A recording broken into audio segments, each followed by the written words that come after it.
One of the great things about this Torquata Power Tool guide is it gives me the ability to do straight dados repeatably across this board. So I've marked out 3 dados that I need to do 150 millimeters apart, and I'm going to be able to clamp down on each one and do them all in sequence pretty quickly. See how I go, assuming I don't mess it up.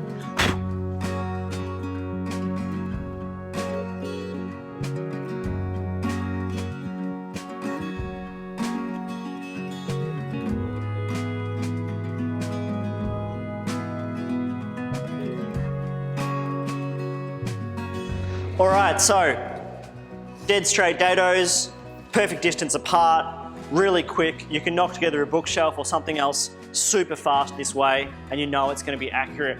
I have a jig that I've used to do this in the past, and it is definitely not as easy or as simple as using this. So this is going to be the way I do this from now on.